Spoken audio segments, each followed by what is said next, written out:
Il nous a ressuscités ensemble et nous a fait asseoir ensemble dans les lieux célestes en Jésus-Christ, Éphésiens 2:6. Les vainqueurs doivent apprendre à exercer l'autorité de Christ dans la prière. La prière dans l'Écriture n'est pas seulement une requête, bien plus, elle est l'expression de l'autorité. Ordonner avec autorité, voilà ce qu'est la prière. Je vous le dis en vérité, tout ce que vous lirez sur la terre sera lié dans le ciel, et tout ce que vous délirez sur la terre sera délié dans le ciel. Matthieu 18:18.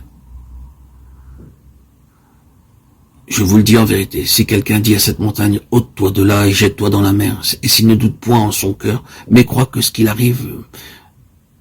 dit arrive, il le verra s'accomplir.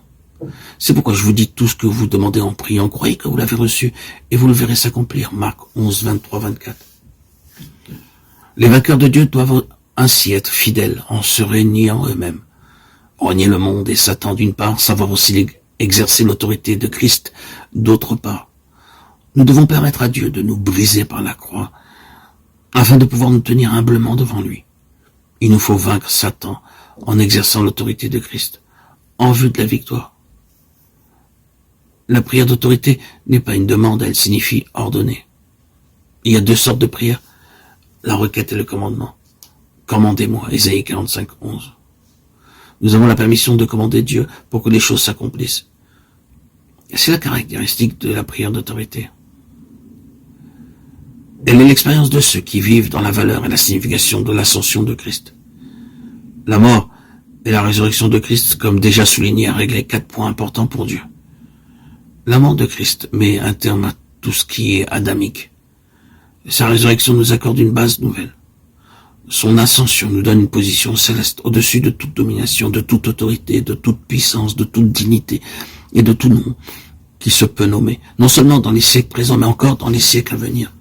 Car nous n'avons pas à lutter contre la chair et le sang, mais contre les dominations, contre les autorités, contre les princes de ce monde, de ténèbres, contre les esprits méchants dans les lieux célestes. C'est pourquoi prenez toutes les armes de Dieu afin de pouvoir persister dans le mauvais jour et tenir ferme après avoir tout surmonté.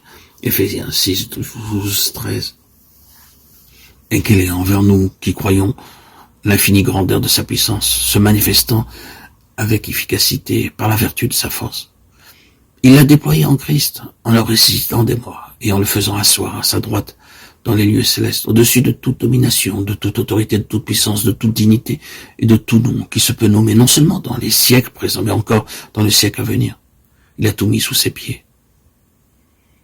Et il a donné pour chef suprême à l'Église, qui est son corps.